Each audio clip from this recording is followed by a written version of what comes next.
My personal experience with stem cell versus PRP treatment to help my shoulder. If you don't know me, my name's Ollie. I'm the founder of The Body Reset, and I had a really big motorbike accident 4.5, nearly 5 years ago, and I tore off nearly all of the muscles attaching my shoulder to my body.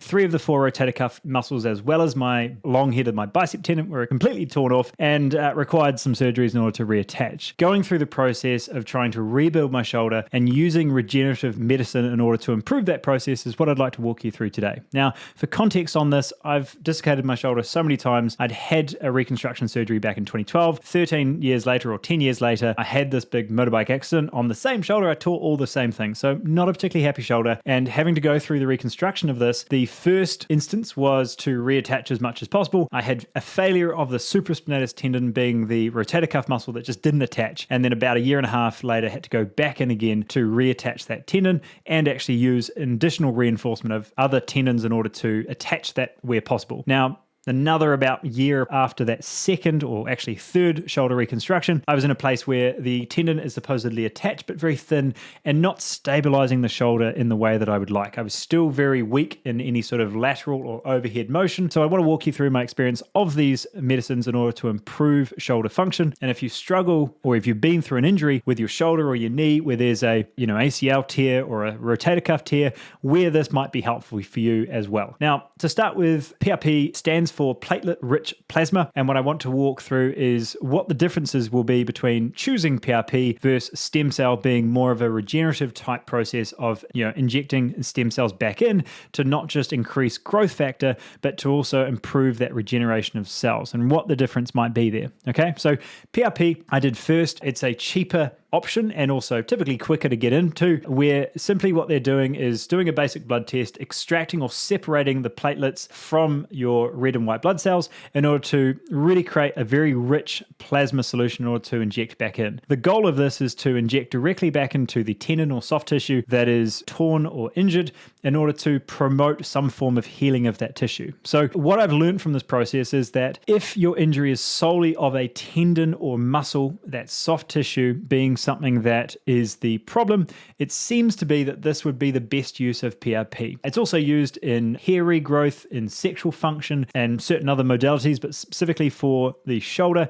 it was my first step. Now, something that I found just symptomatically was that because PRP is actually an introduction of both inflammatory and inflammatory properties that just promote healing in its own way, I did find that it was a lot more discomfort through that first 2 or 3 weeks, just kind of getting used to that first process of healing. Now, big asterisks on this is I was impatient in some form, yet learning at a very accelerated rate. So I did PRP only 5 weeks before I did stem cell. So I can't really give you the full context of what solely PRP did first before I brought in stem cell. But again, this is why I'm doing the video, with the added frustration that I wish I did it 2 years earlier, and hopefully you don't have to wait that long too, because I had my last surgery over 2 years ago, and I wish that it was something I did closer to surgery, because the longer you wait, the more scar tissue has covered over that area, and it simply becomes harder to heal. And every time I asked my doctors and specialists and surgeons, etc., of course, nothing else was a solution except for surgery.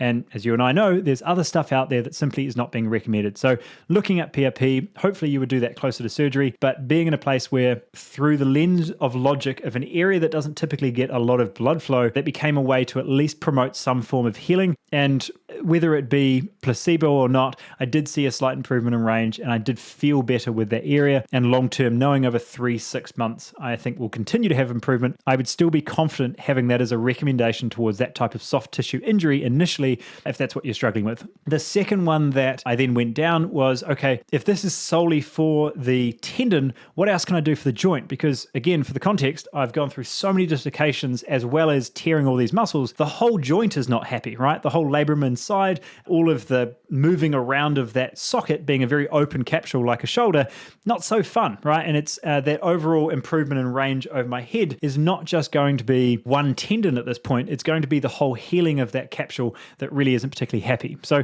have a think about that for you, for your injuries. If it's a hip, if it's a knee, if something around that space that you're trying to improve, it seems to be that the referral towards something like stem cell can have a lot more benefit if it is really a regeneration of a total joint, right? So there seems to be just a lot more promotion of both the tissue regeneration, but also any sort of reversing degeneration regeneration of a joint. Now, it is used in forms of healing for something like arthritis as well as knees. It's something that I've seen to be, or had quite a big discussion with the specialist, the stem cell specialist, about, is that through the research, it doesn't necessarily increase the thickness of cartilage in a joint, but observationally, it's improved pain and general range of it. So just keep that in mind. It seems to be slightly less effective for the joint itself, but still very good for the soft tissue and general tendons and ligaments in there as well. Okay, so if it's a more severe injury like mine, where I'd torn a lot of tendons off, it wasn't just muscles, but it was tendons, ligaments, and the entire capsule that I'm trying to improve,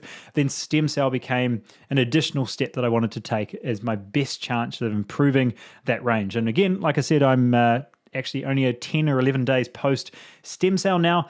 I must say that the amount of discomfort in the injection sites compared to PRP is much less because it's much more anti-inflammatory initially. But again, very early days, I can't tell you how much that's going to improve, and I'll give you an update in 6 months to tell you my shoulder is amazing and that you should do it too.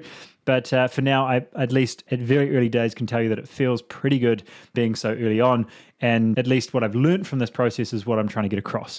One additional thing that I would like to bring up is that I really wish that this would be a bit more accelerated, but it is starting to change in more proactive practices, is that the use of steroid injections like cortisone is starting to be reduced as they're finding more and more research around issues with the damage of cartilage or the re-injury or reoccurrence of that injury. So what I'm doing is bringing this up because knowing that something like cortisone does reduce pain, and a lot of people are now using PRP to reduce pain as well, but the long-term impacts is that PRP is night and day different because it's actually promoting some form of healing, whereas cortisone is actually just reducing inflammation, which is a reduction in pain initially, but might actually be increasing the risk of reoccurring injury in the future. So if that is something that you've looked at and considered, it's something that's still, certainly in New Zealand, Australia, being recommended like candy. Be very mindful of not going beyond 1 or 2 cortisone injections, and at least if you've got the ability to choose other options and access things like PRP for soft tissue issues, can be a really nice first step to at least explore. All right.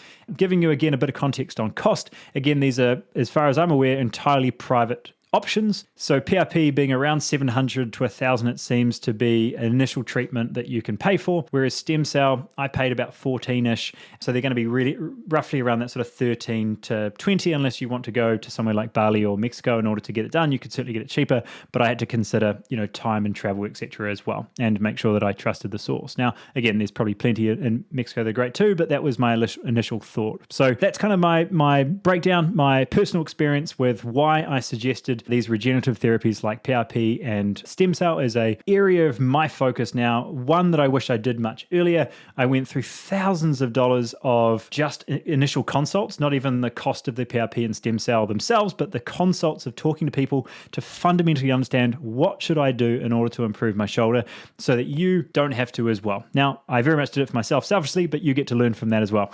So being from that place of understanding a little bit more about these options, hopefully this helps you in regards to any sort of injuries that you're working through. The last thing I want to finish on is not undervaluing the importance of simply better sleep, better nutrition, and improving overall gut health. Things like collagen production, diversity of foods, and just an anti-inflammatory diet are always going to be a crucial part of improving and giving yourself the best possible chance of healing any sort of damage from injury, surgery, etc. as well. So if you're listening to this on podcast or on YouTube, etc., then there'll be other videos on this channel, episodes that can walk you through more on the gut health and nutrition side that I'd highly recommend you go through as well in order to get your body back to your best. And any other way I can help, let us know. Hope you have an amazing week. We'll talk to you next time. See ya. Bye.